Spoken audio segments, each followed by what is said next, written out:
Welcome to your weekly Social Jack Influence Factory. Introducing your coaches, Dean Delisle, Kate Hassett, and Jackson Delisle. Hey, how you guys doing? Hey, Good, how are good. you? How are you? Jinx. Good. I don't see you guys. There you go. Okay, now I got you. Whoa, that was weird. It was like some sort of epic crazy thing.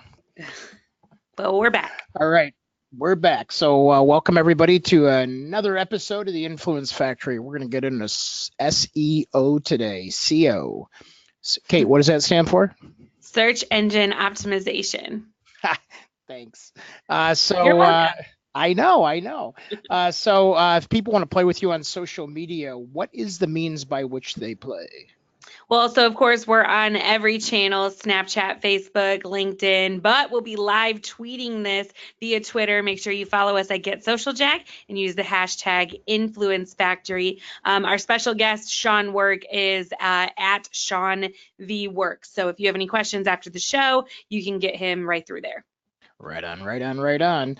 And so I want to give a hearty welcome to everybody. And remember to maybe just turn over your cell phone. But in terms of, is it cell phone or mobile? What do we say now? Should we say mobile phone? Sure. Smartphone? Smartphone. Well, I don't know. Aren't they all smart though? I don't know. Smarter than me, that's for sure. Close your email, turn off those distractions, take some notes, and you will definitely learn something cool and new today, we guarantee. So with that being said, in the questions area of the GoToWebinar taskbar, Shirley Miller is already jumping to a lead with typing things in here. We always select our engagement winner and sometimes new people that come into the program. So I want to welcome all of you that are brand new and welcome back the people that are regulars. And you know that you have a choice in terms of how you dial in. You can come in through audio, you can come in through the mobile app for GoToWebinar, or you can simply just sit at your desktop and hang in the conference room with everybody and learn a whole bunch together while you eat your lunch or have a snack or whatever you're doing wherever you're at. So the question today is, Kate, we were talking about pizza. So type in, what is your favorite type of pizza? Now, our New Yorkers, they love the pie pizza. Some of us like deep dish. Some of us like regular thin crust. There's stuffed pizza. What is your favorite type of pizza? Kate, what about you? So I was told that if you live in Chicago and you still eat deep dish, you're a tourist. But I don't care because it's my favorite, and the pizza in Georgia is trash. So I'll eat deep dish until I die now that I'm back here. Right on. What about the folks that are on the air with us today? What is your favorite pizza? We have, regular butter crust. Jackson, what about you? Mine's deep dish all the way, so. Yeah, I must. I actually like thin crust pizza, although I like them both. But if I had a choice, I do like my thin crust, and I like it thin and crispy. So yeah, well, I gotta be in the mood for one or the other. So. Right on. How about the rest of you? What about that pizza place where it's like a cheese bowl? I've never heard of that. I've never heard of that either. You've been withholding information from me, Kate, and now I'm upset. I'm sorry. It's like Pizza Grinder Company here in Chicago, and it's like a bowl, and it's like covered in cheese. No, I've still never. Like a cheese bowl, not a pizza. Yeah, pretty much. I'll post it. It still sounds amazing. It is. I mean, I don't think any pizza can really be bad. Jimmy Z likes Flo and Santos Gracie's favorite. I don't know who Grace, but it's Gracie's favorite. Onion, sausage, garlic, and peppers. That's Gracie's favorite. So it's got to be. That's my favorite. At Flo. Jimmy, I think that's that bar you took me to. That's a pretty rocking place. I like that place. And Shirley says Rocky Road in Wisconsin. Those of you that are either traveling, I know we have some folks up north there listening in as well. So welcome everybody, and this is how you play along. So now let's talk a little bit. Those of you that are Social Jack members, and many of you are, you can go for free to socialjack.com and you can go to log in and you can get episodes of this program and some other cool webcasts that we've done. But if you want full benefits of membership, there's a free trial. You can come in and there's over 300 classes I think even more than 400 now. But there's social selling and all the other cool things we do. We do keep these classes updated, and also there are all kinds of tools. So make sure you guys log in and take advantage of that. And there are discounts to all of our upcoming events. So now, hey, listen, Jackson, this is our next one coming up October 19th, right? We're doing the Blockchain Summit here in Chicago. Yep. All right. So if you guys need discounted tickets for this, we might have some comp passes. Let one of us know, and we'll make sure we get you in. All right. Super cool. Let's talk a little bit about the news. So first up are 5 tips for incorporating video into your social media strategy. Kate, what's this all about? Yeah, so we've seen it a lot of conferences recently on just video in social media. So it's the new thing. It's one of the things that's making your social media strategy much more authentic. And if you're kind of wondering on how to jump in, these are 5 really good tips. So Jackson will send this out, but just to cover high level, the first most important thing on the list, which should be all your social media strategy, is to consider your purpose. Before you even start recording a video, before you start posting, take a step back, analyze your purpose behind your approach. Why are you posting on social? What are you trying to gain on it? And that'll really help integrate video in an authentic way instead of a salesy way. Also, you want to think about where your video will be posted, what audience is it for, because obviously it's different on LinkedIn and Twitter and Instagram. You have IGTV, you have YouTube Live, lots of different ways to use the platforms the way they're supposed to be. And then there's a couple other things like using editing apps, and there's a link of all of them. Some of them in the article are like Video Shop and iMovie. We use Adobe Premiere Clip and Splice, which is for iPhones. But also an important thing that I think the article didn't mention is how you take a video. So Facebook Lives and videos in general don't have to be something super polished, but they should be taken correctly. Yeah, like Dean said, like this instead of like this, because this doesn't format for all social media platforms. So make sure you turn the phone to the side, take a good video, and then, find out how you can use it and integrate it into your strategy. Yeah, so just so that we're clear, it's horizontal for Facebook and vertical for Instagram and Snapchat, right? Yeah, you can do Horizontal either on Twitter. Horizontal on Twitter. You can do either, can't you? As long as for Instagram, you just want to make sure there's some blank space on the sides because it'll be a perfect square. But the biggest one we see our clients make the mistakes with is on LinkedIn. Right. It has to be horizontal on LinkedIn, or you'll get the side blackness of death over there. So we want to avoid that. And on IGTV, we covered it last week, but it is actually horizontal so that it takes up the full screen of your phone.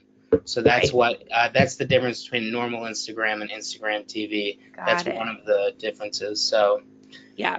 So we don't care if you don't look the most polished. It's supposed to be authentic, but you don't want to look amateur. So make sure you're taking them the right way. But anyway, Jackson will send the link to that. So check it out. Nancy Reed says she has tips and tricks for horizontal that she can share with us. So Nancy, if you want to send that to Jackson, JD at Jackson, is it Jack? JD. I don't know. Jack at socialjack.com. There you go. Okay, I knew it was one of those.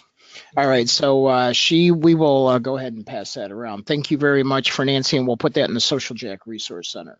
So this one is Facebook launches a new process to convert still images to video and new ad creative guide. Finally, they're giving us some guidance out there. What does that look like, Jackson? Yeah, so this one's really cool. So basically what it is it allows you to animate your any still images through their creative shop on Facebook. So basically when you're creating an ad, you can take a still image and you can highlight certain pieces of it, and it's a lot less of a headache than going in and creating a full video project and doing all that in Adobe Premiere. You can take just a still image and highlight certain parts of it, adding 1 or 2 elements of motion. But the coolest thing is if you scroll down a little bit, or no, scroll up, sorry. So if you scroll up, it allows you to do basic motion, Oh, and nice. this is animating your still image. So that's going to be, if you have a still image, you're going to add an element of motion to like one or two things in there, really highlighting that. And it includes a call to action card at the end to drive your desired business outcome. So that's really cool. So you can add that call to action right in the ad. Now the brand in motion is really cool because it brings elements of the brand or the logo to life. So you can add motion to your logo, make it really highlight it and make it pop in that ad. That way it catches their attention. And there's other different versions of this that you can do that allow you to highlight the key focus of the ad. And I think that's really cool because it draws your attention as opposed to just, here's the ad and, hoping that they find the key element. This kind of adds that little extra push. So yeah, I like it. I like it. Good stuff, guys. All right. Well, we're going to do a quick lesson here, and then we're going to bring Sean on. But before we do that, we're going to thank Kate and Jackson. They'll be back on at the end. And I'm going to put up the waiting list so that you guys can claim your spot. We have a couple of classes that we're going to do live here in Chicago, and a couple that we're going to do online. And of course, a lot of these you get discounts to or comp as long as there is room in the classes. There is limited space, so you guys will get first notification on these. So please claim which classes are best for you. Looks like everybody's claiming. It's sort of interesting. They're all tied right now, Kate. Remember it was social streaming, social selling was number one. Social professional branding was now all of a sudden influencer development and professional branding. So it's look at almost everybody voted today. So you're all going to get on the waiting list, no obligation, but just so you can secure your spot and we know what you're interested in. So cool stuff. Okay. So real quick, the lesson that I had, the 60-second lesson that I had, and this is just a reminder, we're going to talk about the importance of SEO today with Sean here in about a minute. But for your personal brand and getting to the top of LinkedIn and Google, remember that to be an influencer, you need to be seen and you want to come up in search. So please remember to take all the keyword tips that we've given you. And if you log in, there's a keyword worksheet that's been updated. But make sure that you have your keywords as part of your personal brand, and that includes your name and your company name. So if you're really trying to make a name for yourself, make sure you put your name on every piece of content that you own that's going up on the web, whether it's in your LinkedIn profile, on Facebook, on Instagram. But if you're working hard in creating content like these videos and photos, please make sure to put your name on there so your name indexes more with Google in the search engine. So that's the sort of quick tip for today. Super quick, I'd like to invite Sean on with us today. He's worked as a structural engineer for the International Space Station and Space Shuttle. So we were talking a little bit about that earlier. And he's been perfecting the perfect cup of coffee for 20 years, and he thinks he's almost got it. And then has an amazing chimpanzee scream, and his kids love it. So Sean, come on in, man. Welcome to the program. Hi. Sorry, I'm looking at my other screen here. Let me bring it down. Live from Los Angeles. Cool. Thanks for having me, guys. Yeah, for sure. Are you going to do the chimpanzee scream? I was wondering. Oh, is that what we're going to start with? I don't know. I'm just thinking we've never had that ever. All right, you ready? Yeah, let's go. It's awesome. Talk about personal branding. We got to put that on your LinkedIn profile. That's great. You and I were, and I bet your kids, I bet all kids love it. I was picturing you at the park by the playground and just doing that, and everybody like looking around like, what's escaped? Yeah, well, once you have a bunch of kids doing it in a room, it gets kind of out of hand. Yeah, but it could go viral, and Jimmy Z says that was pretty good, so he's impressed. So that's good. So with that being said, you and I talked a little bit about our early years, and I had done a short stint of programming with Morton Thiokol on the space shuttle but you really got into working with Boeing and whatnot with the International Space Station and the shuttle. So that had to be pretty cool, huh? Yeah, I was really fortunate when it's a really weird story. I applied for a job after I graduated from college. Uh, and it was like the worst recession in years, and especially for engineering. The dot-com boom had just bust. It was the year 2000. No one thought they were going to get jobs. And I had started a skateboard brand shop already. And I was like, Wow. I guess I'll do that. And I randomly applied to some email I got on our old school, like it was called Pine. It's like a green and black screen email system. And I was like, yeah, I'll reply to this. And yeah, I'm interested in the job, and I'm sure I won't get it. Sure enough, I was about to go to Canada for like a 3-month long trip. And right before I left my house, my phone rang, and it was a landline. And I was like, should I answer that? And I did. And it was Boeing. And they're like, hey, do you want a job? And I was like, oh, sure. And they're like, when can you start? And I said, oh, well, I'll be back in a few months. Can I start then? And they're like, sure, just come in on, this date, and we'll give you an orientation and all that. I was like, okay, I got a job. That's pretty good. But when I got there, my entire team was gone, and they were out testing the Delta IV rocket. So I was this newbie at Boeing, and they threw me some manuals, which is the worst thing you want to do for a new person that just came into a company. Right. I sat there for 2 weeks just reading manuals. And luckily, someone at the company in upper management kind of noticed, like, we should probably put him on something more interesting. So they took me to Space Station, and that became Space Shuttle as well.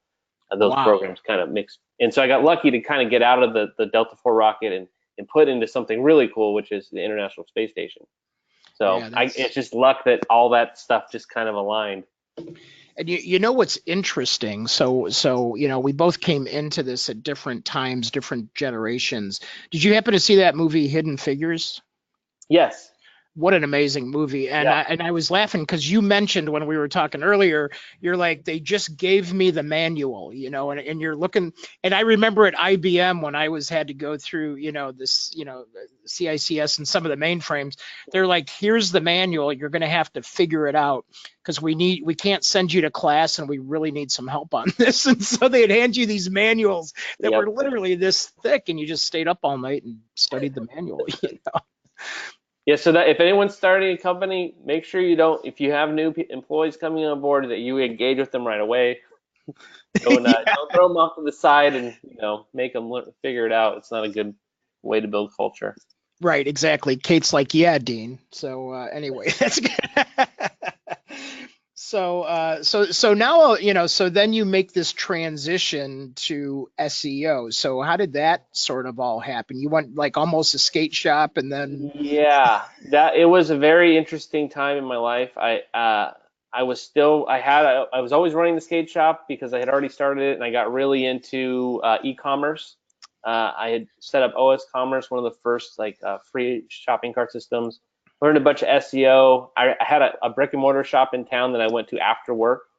I had a partner, and my life was very, very busy and very crazy.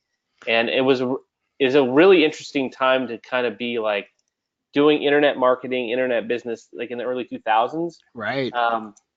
Because some people had written it off, like, oh, the dot-com boom bust. The internet was kind of like whatever. But no, everyone knew it wasn't going to go anywhere. And I was at a very fortunate stage to learn about all these new things that were happening.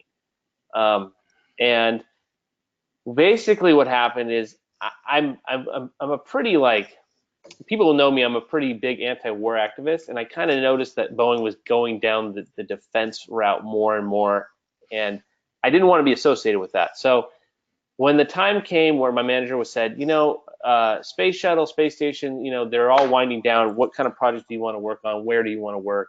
And really, the only choice for me was to go to Seattle to work on, airliners. And Right. I was about to get married at the time, and there was no possibility of me moving out of town. So I just told them, I'm already working on things. I'm okay. I'm just going to go off and do my own stuff. Right. So there started my whole kind of my internet marketing journey, and just continuing on with all the little projects I was involved with at the time. Yeah, it's funny. It's almost like when IT and computers, and I remember when I went from PCs to networks. I was in the first Novell graduating class of network engineers in Chicago, and we were plugging PCs together.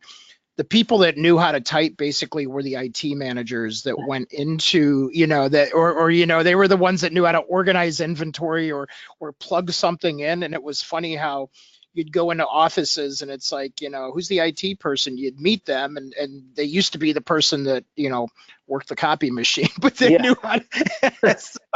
So it's funny how our careers have progressed, like just like the internet. So True.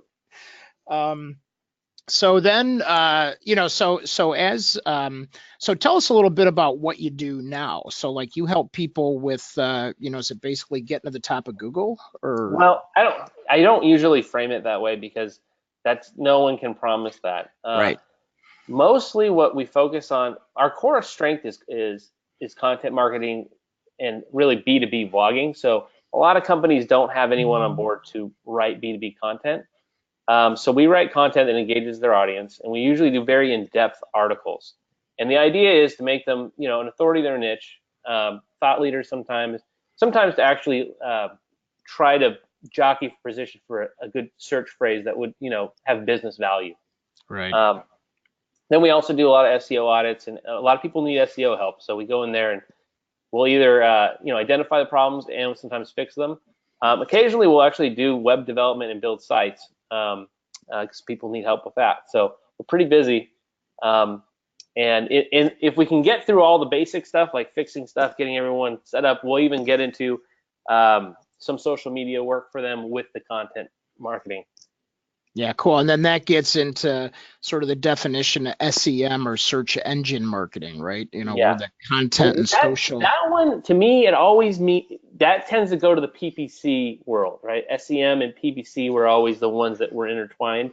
But, search engine marketing, what is that really? It's like anything, any way to market on the search engine. Right. Yeah. For sure. So when you're doing an audit, what are you looking for? What do you check? What could you help us out with in terms of, what should we be thinking about? So there's a lot of stuff to look for.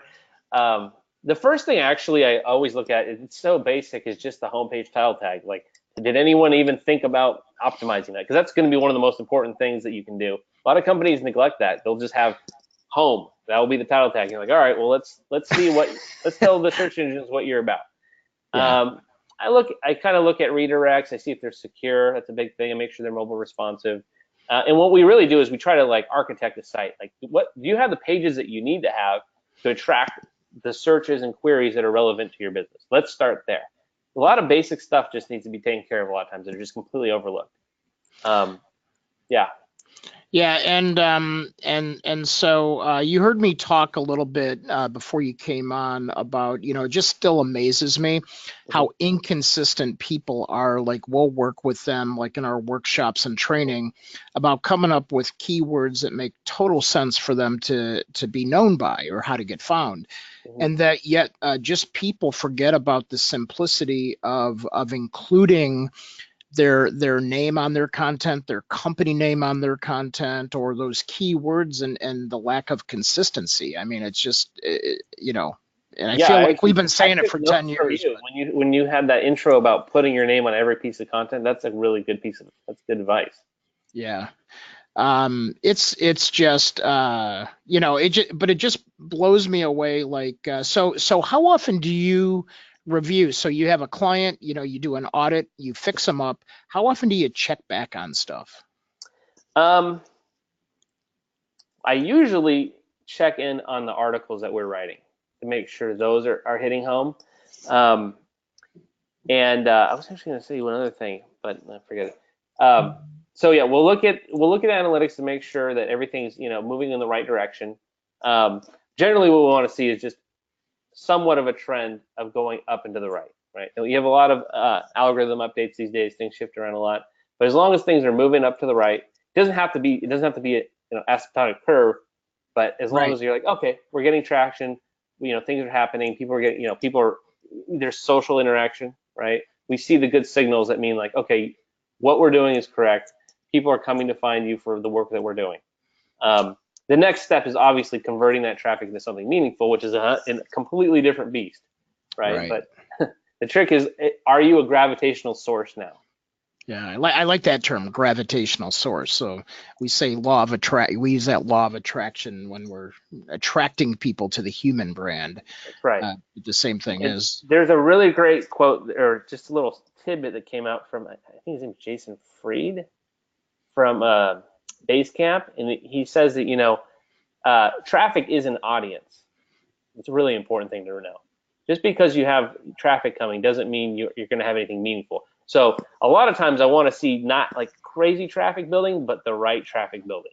Now, as long as it's slow and steady, that's way more important than getting a bunch of rubbish traffic that has nothing to do. If you look at Google Analytics and Google Search Console, and you see the stuff that you see the queries that are actually coming to you, a lot of times you'll be like, why is Google picking up on? Why do they think that's what we do? It's actually Right. amazing to see how not smart Google is sometimes, right? Oh my gosh, I know. You know what's interesting is that it seemed like they used to, and I don't know, I'd be curious to hear what you're finding on this, but they used to punish you pretty hard for duplicate content. So like if you had two websites and you publish it twice, and I tested this and it still seems like it works okay, but I would have my blog post, and we have our main agency company and then Social Jack, and I would publish it on both depending if it was relevant to those audiences. Mhm. But then I would also publish it on LinkedIn, and it actually helped my SEO, and I didn't get punished for it. So did they start lifting that a little bit, or what? There was never so a lot of people would say there's a duplicate content penalty just by it would naturally come out of their mouth. That's how they would phrase it, and it was never a penalty. It's just not a good idea to create. You have to be careful about how you create content, just slightly careful. In theory, if you're going to have multiple sites for some reason, like 2 sites, and you're going to syndicate your own content, which is totally fine. All you should do is you should link back to your original article and say this is where it was originally found. Yeah. A lot of people, if you want to get really technical, you can put a canonical link in your syndicated copy that links back a canonical tag to the original author, right? That way Google knows which is where the original statement's from. If you put it on, what I would do on LinkedIn is I would normally just put a snippet. And if you want to read more, you can come to the site and read. Yeah, that's cool. Copy. Yeah, I like that. That's a good idea. And I really don't like giving all my content away to other platforms. Like I think because that's the internal SEO of me is like I create the content. People should be coming to my domain because I've branded my domain and I want people to know my brand, right. Even the URL, right? And that's why I don't like using Google AMP. I don't want to put everything on Medium, and I'm not saying that you shouldn't, but like I think for some of the most important things I want to generate business value from, I want it to be on my own domain. Do you think that frustrates the user experience at all when they're, reading partial blog and then they have to click to go, or are they pretty much conditioned that's very possible, right? I mean, it depends on your audience, right? If they don't like that, I guess that could be an issue. But if they're your audience, technically you should train them where to go for your content, right? Yeah. So that would be the optimal place. I think if in a perfect world, what you want to do is you want to write content. If you have the time, you want to write content for your different platforms if you can, right? Maybe something for Medium, maybe something for LinkedIn. And I would say I'd put a lot more on your own domain, right? I mean, because these guys are getting away with they're taking your work, right?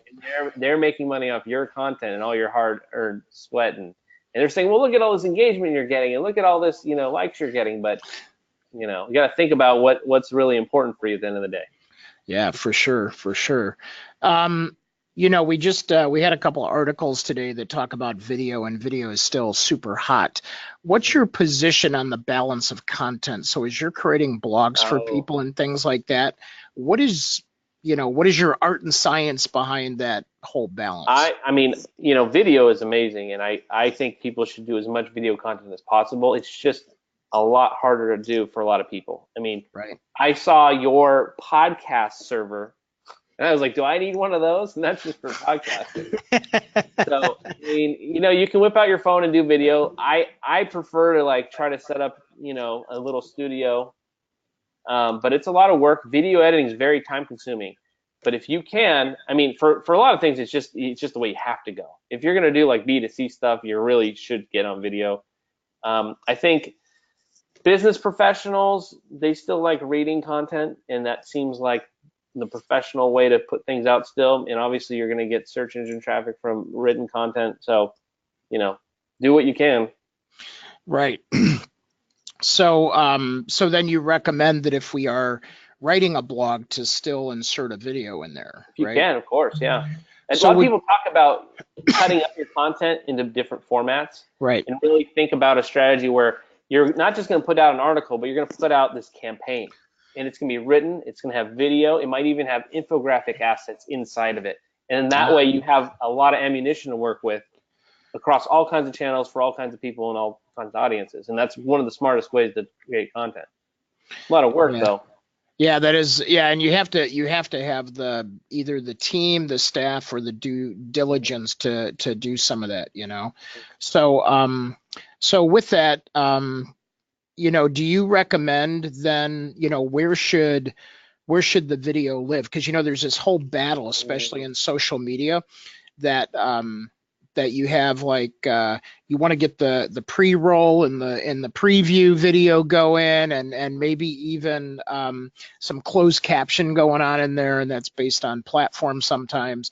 But yet, Google owns YouTube. So how do you determine where the video lives? What's your thought? Yeah, and I'm not the best expert at what to do with video. What I generally do is park it on YouTube, and I link back to my article. Yeah. YouTube is a search engine, so I feel that that's a good place for it to live, and then you can obviously embed your video on your site. And, hosting your own videos is kind of a cool thing to do, and I think it's worth experimenting sometimes. For certain businesses, that could be a really smart move, because you're going to show up in video search, but your brand name, your domain is going to show up in the results instead of it being on YouTube. Worth trying, right? You can do interesting things too, like if you're creating your own video and you're hosting it, you might have a few more options to do some gated stuff or interesting kind of call to actions on your video and on your page. I just be wary about always giving your content to other companies. You gotta understand what's the risk versus the reward, and what's you should really think about that. Yeah, it is crazy, it's like, especially some of us that have been out here for a while, it's like you just see your stuff popping up on other people's sites, and you're just like, it's almost, you feel almost helpless about that, What's interesting, like when people steal your content in particular, it's not that hard to get it taken down. It doesn't take much energy, and I think a lot of people don't want to deal with it. I actually recommend doing that once in a while and making sure that your stuff is, your copyrighted material is with where it should belong. Right. Yeah, in the last couple of years, we have an intellectual property attorney and whatnot, and trademark, and that's been helping out tremendously too. And it's not as expensive as some people think to get some of that stuff done. So let's go back to blog strategy. So it's always, there's always been it's been around for a while. And for the longest time, there was always this keyword content battle where it was like keyword rich, it was heavy, there was title tags, and all the the keywords are sprinkled in throughout the piece of content, and then it had to read well on top of it. So how do you wrestle with that from your perspective? Yeah, it's actually really easy. You identify the topic you want to be known for, you want to show up in searching for. It could be a query, right? Or a question, and so you just basically title your page that, make sure it's in your title tag, make sure it's in your heading. That's it. That's all you have to do. You don't have to try to weave certain words throughout the post. You don't want to do that. You just want to answer, basically you're answering a question generally in this strategy, right? Right. Answer the question the best way you can. So, and that even goes into is your design, is it reader friendly? Right. Is your site a pleasure to read? Does a visitor want to be on that site? Is the question answered in detail? Is it answered in a way that's easy to understand? Are the paragraphs broken up into nice digestible pieces? Are there images along the way that help aid the reader? Right? There are videos. Anything you can do to be the best answer to that question or that query is generally the best thing you can do. Yeah, that makes total sense. And then as you're working with people, what's the best way for them to to sort of think about blogging and helping you generate content for them? Because I would imagine the most successful clients are the ones that tee you up or contribute to you in some way, right? Yeah, I think the best strategy, which is hard to wrangle, is actually say like you have a sales team. Talking to those people is the best thing because they're on the front lines. They know all the questions. They need ammo. They need content to help close deals, help their customers out. Even the support team. So I would start there and see what's the most common thing that keeps getting asked. What can we do to help everyone out in the organization and outside the organization? Let's start with that content, right? Let's not even worry about the search engine stuff just yet, because this will probably result in a lot of search traffic anyway. Right. So now you're solving a problem for multiple fronts, and you're not just trying to like, oh, let's see if we can get on top of Google. So that's where I think everyone should start, and it's kind of hard to get that meeting sometimes, or get everyone on board, or to get everyone to understand. And this comes to one of my biggest gripes is, like, I almost think sales and marketing shouldn't be two different departments. I think they should be one department. Yeah, good luck with that. I think that's been that age-old solution that everybody's been yearning for, and it still seems to be this power struggle out there. Yeah. It's like, if you gave me better leads, we'd have better sales. Exactly. Glengarry Glen Ross. So in this, do you recommend that as professionals, we have some small business folks on with us today. We have some larger companies that are working with an organization. How important do you think it is for professionals individually to publish content? So let's say they work in a company and they're working on their personal brand. I mean, do you tackle that as well, where you're like helping the, sort of humanizing the brand with people inside? Are you seeing any trend in that? Well, so there's a great book by Charlene Lee. It's called Groundswell. It came out like 10 years ago. And Josh Bernoff, this is his book. One of the things they talk about is having CEOs write content like that. That's probably one of the most important person. They're one of the greatest influencers. So the content they create is extremely powerful. So if anyone it should be the leaders of the organization. Now, individuals in the company, it gets kind of dicey, and here's why. On one hand, for their own personal growth, it's a great idea, and they should totally do it, because it's a great way to get jobs and to get people, headhunting you and making sure you're always going to be in demand, assuming you write great content. Right. Now, I have a slight problem with that, a conflict with that, is that if you have individuals in the company that are always kind of doing things for themselves, where we're getting into this weird ego issue maybe, and I like people who dive for the ball who are all on the same team and they're not always looking out for themselves. I actually have an article on my blog called like "Don't Hire Rock Stars," and it's a character thing. So it depends. If maybe you should write a post biannually, a really good one, just to keep yourself as a thought leader and to help your personal brand and look out for yourself. But if someone's doing it a little too much, then I kind of think that their focus isn't on the company or on helping their teammates out. So yeah, that's interesting, because we've been working with Microsoft and some other companies and some other large brands, and it's interesting to see them dive into storytelling and advocacy, and it generates content, and of course somebody is creating and filtering that content. But to your point, we're seeing some of these people try to take it a little rogue on their own, and then it gets out of brand, or off brand when it does that. So yeah. So I think it does more harm. So what are some of your favorite tools for, as you guys are developing content and for search? Well, yeah, I'm a huge fan of Ahrefs. What's it called? Tool. Ahrefs. It's kind of funny. It's HTML code that's become a brand. And so that's what that's funny. Code is. I would follow Tim Sulo. Like he's one of the best guys in SEO right now.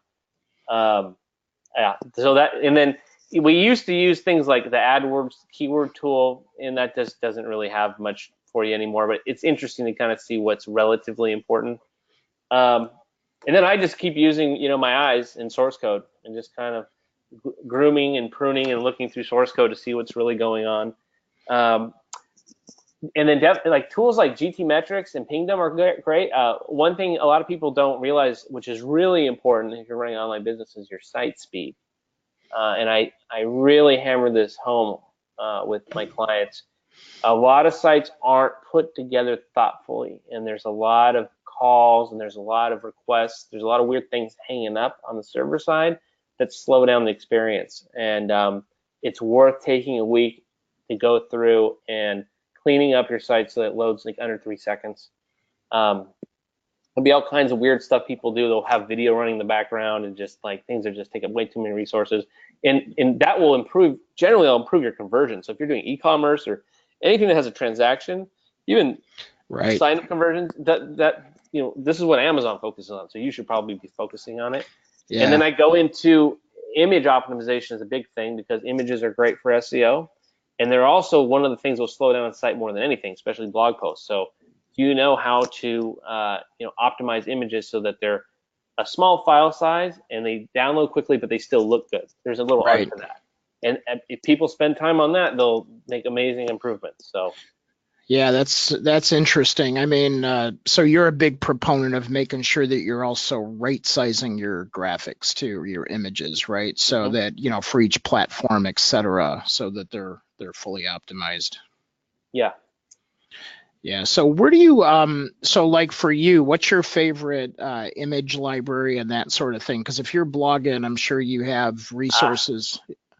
This is one of the toughest things in our what we do is sourcing the right images. If you're lucky and you're doing a lot of data back type of posts, there's a lot of charts and graphs you can use. So it's it's easy to grab those and source them back to the appropriate owners and give them attribution. I'm not a fan of stock photography in general. Like if it just, to me, it always it just has that feel where it cheapens the brand and the post sometimes. So I try not to do that. I'll go to Pexels and Pixabay if I need to occasionally and try to find an image that I actually like. I used to do a lot of searching on Wikimedia Commons sometimes. It's a good place to get images that might work. If you don't need them, you don't need them. If you have something if you can do your own, sometimes that's a great way to. You have a good photographer in house. Sometimes you can come up with stuff that works well. Yeah. And, we like to, of course, we're a lot about personal branding and that sort of thing, but we like to have, we like to have pictures of people, instead of things. So, or the corporate office team that's high-fiving each other. Yeah, or something, or just having fun, or having something of that level. But it's sort of interesting. So Shirley just wrote into us, and we welcome others to ask questions. But said, how can you check and update those kind of things on your website if it's run by somebody else? Okay, so this means you don't really have the keys to the kingdom anymore. Right. You should always ask to have Google Analytics installed at least, and it's usually tied to your Gmail account, and you can always log in with your Gmail, and you can kind of check to make sure everything looks right. Here's another tricky one that can happen sometimes too, is that sometimes Google Analytics won't be installed on all the pages of the site, and you got to make sure that someone looks to check for that. Those are the two things I would look out for the most. Also, if you have access to your web hosting control panel, like if you own the web hosting and you signed up for it, they'll have analytics and stats that you can check. They're usually pretty basic, but that's another way to kind of sanity check what's going on. I've been hearing of companies that do internet marketing for people and they charge whatever fee a month, and when people go look, they find out there really aren't being any results driven, and there isn't really any reporting, and so there is a scam factor out there you got to watch out for sometimes. Wow. You got to make sure that I would set a reminder every week in your calendar to check your stats and make sure everything looks normal. Yeah, this happens to us. We all deal with trusted advisors like financial advisors, wealth management, and people that work for large organizations. And then they have these web pages that they give each individual. They'll do that. You'll see this in real estate and mortgage and things like that. And so the company sort of, like you said, owns the keys to the kingdom, but you have freedom to update your own content in those pages. So any recommendation for those folks? Are there things like, should they put links in their content, or is there anything they could do to help? So you're saying like they might have a company, almost like a content management system run by the company, and it's kind of Yes. So something that happened to us was, we have clients with like UBS. It's a ginormous global company, right? So what'll happen is they'll come to us and they'll go, well, we have freedom with our content in this box on our page that comes to me as an advisor. Is there any guidelines or tips because that sounds like what Shirley's situation is, huh? Yeah, so I've talked to people in the financial sector recently, and they have a lot of rules and regulations about how they can advertise and market themselves. Right. So they'll be locked down by what their company provides. So, what you do is you fill out the content that you have, right? If you have a system where you can write an article or share articles, you use what you have. If you can link out, that's good. If you can't, you can't, right? You might want to link to your LinkedIn profile if you're allowed to. You actually have to check all the compliance stuff. Yeah, for sure. And then at least you can put this stuff on social media and be kind of the thought leader with this content, and be active on LinkedIn and I guess Twitter, depending on your industry. And the good thing about that stuff is something like UBS is a really recognized, well-known brand. So that stuff tends to show up more in the search engines because it's trusted. So you at least have that going for you. The powerful brand name will help that content kind of rise to the top. And like you said, have your name on it if you can. Right. Check with compliance, check with legal. That's kind of how you want to strategize that stuff. It's difficult for them, but you just have to be, I guess frequency would be another thing that you might want to watch out for, is just keep yourself active. Yeah. And when we were talking about pixels, Jimmy was asking pixels or pixels. It's pixels, Pixels. So. Oh, I think it's called Pexels, right? Oh, is it Pexels? Pexels. Yeah, I'll look at that site occasionally. Sometimes there's an image that works, sometimes, most of the time not, right? Right. But it's a nice resource. Those sites, Pexels and Pixabay, are pretty fast. That's the nice thing. Yeah, that's cool. What's do you have a favorite tool for tracking? So like, as you're tracking results or tracking the content and things like that out there for scoring content? Yeah, I mean, I still use UTM parameters with Google Analytics. It's so funny though. What happens too is people will take your link with the UTM parameter and then use it in their own for their own stuff, and then they'll scrape your link or whatever, and then your UTM parameters attached to that what they did. So it gets kind of weird after a while. Like the results get fuzzy because who knows where that link went or what happened. There isn't a perfect way to do it right now. I just spend a lot of time. I usually just spend a lot of time in Google Analytics under the behavior section.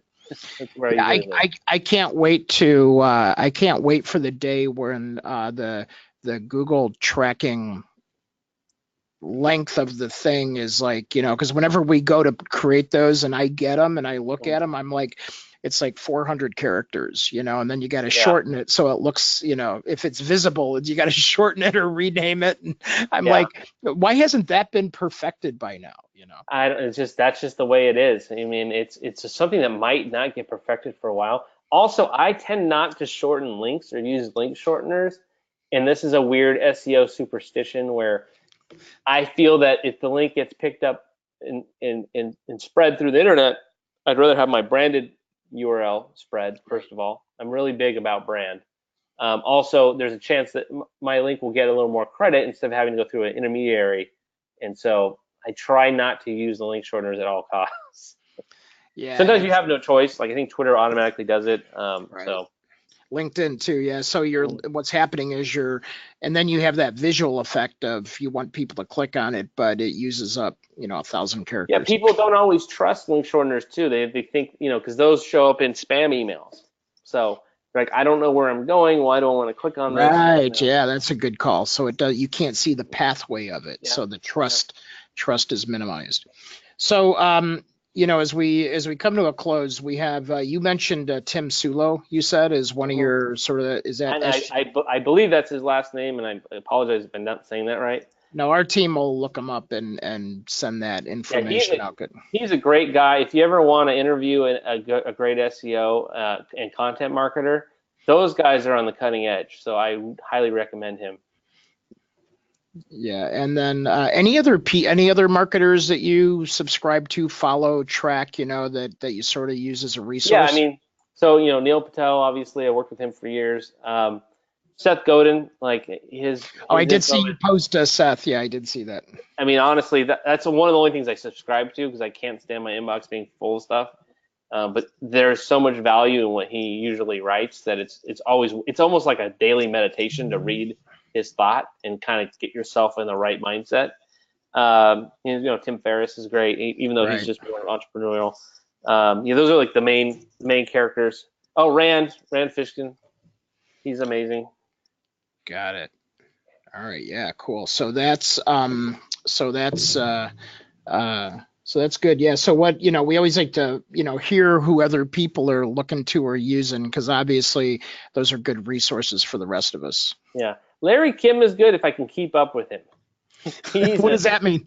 He is a prolific content producer. So if you can actually mimic what he does at his level and quality, you will be in an amazing place. That's great. That's great. So if I think we had it up, but if the best website for people to hit you up on is ocsearchconsulting.com. No, I would actually use Judd Inc. JUDINC.com. Okay. That is our main current. Got it. And then your watch the video on OC Search Consulting. I love that video. Yeah, for sure. What about the best social network to connect with? Twitter. I'm usually on Twitter all day. Got it. At Sean V Work, right? Yeah. Perfect. And actually LinkedIn too. I probably should push people to LinkedIn more because I think in my industry we get Twitter and we're on it, but everyone understands LinkedIn, and that's probably the smartest place to go. Yeah, got it. Okay, so as we wrap up here, I'm going to bring back Kate and Jackson, and then we do have a quick poll going up here. So if anybody wants to increase their influence, we have a couple different ways to do this. So just respond to the poll there, and we'll make sure you get some information on that.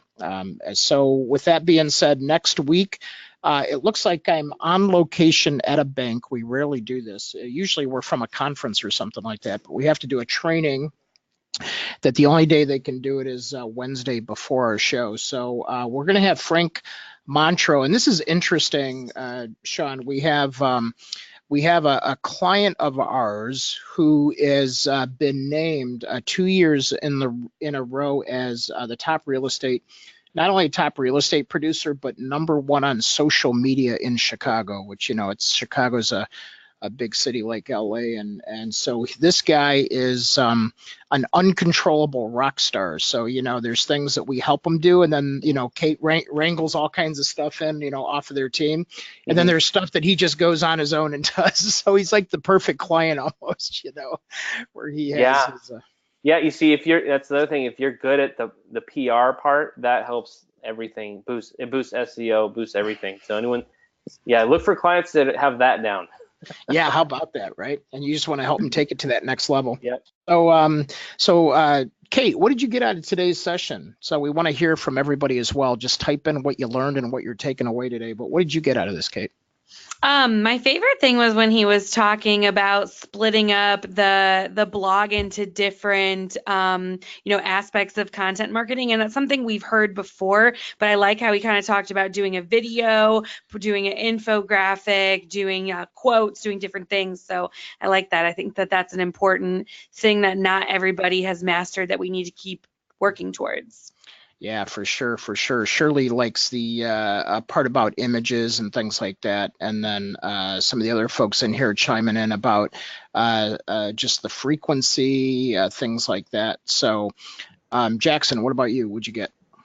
Yeah, so my favorite, I really liked what Kate was talking about breaking that up with doing a video, and as well, we love infographics here. We have one at least every other week. So, but yeah, I really like And that. also when he broke down search engine marketing, that's not my strong point. So that was interesting to hear somebody say. Yeah, and Julie's like brand and graphics are very important, but it's hard to do it all, and so that's why people like Sean and us exist in the world, is to help those that just can't get to it all. Yep. And then Jim, like the graphic resources and some of the people that you mentioned as well. So, all right. Well, with that being said, Jackson, who's our winner today? Our winner for today is Michelle Piazza. Michelle. I'm sorry we're going to miss your event, Michelle, but at least we can go for Starbucks. So she gets a Starbucks gift card. And congratulations on that. And Kate, do you have anybody on social? Yeah, I have Allie Tate on social on Twitter. Oh, cool. Right on. Winner. All right. So our rule there is for give you a Starbucks gift card, but we want to make sure that when you have that cup of coffee with somebody that you connect with on social and you take them to the coffee shop, please make sure you share what you learned today.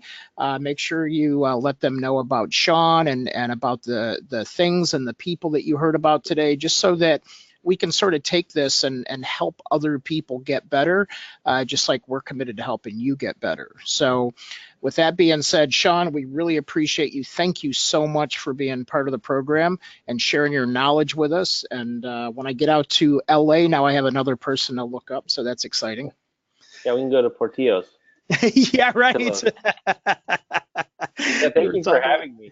Yeah, for sure, man, for sure. All right, well, I'm sure I'll see you at one of the upcoming conferences. And then, like I said, I'll look you up when I get out that way in a few months. And from all of us here at Social Jack headquarters, we'll see you all online. Take care, everybody. All right. Have a good day. Bye, y'all.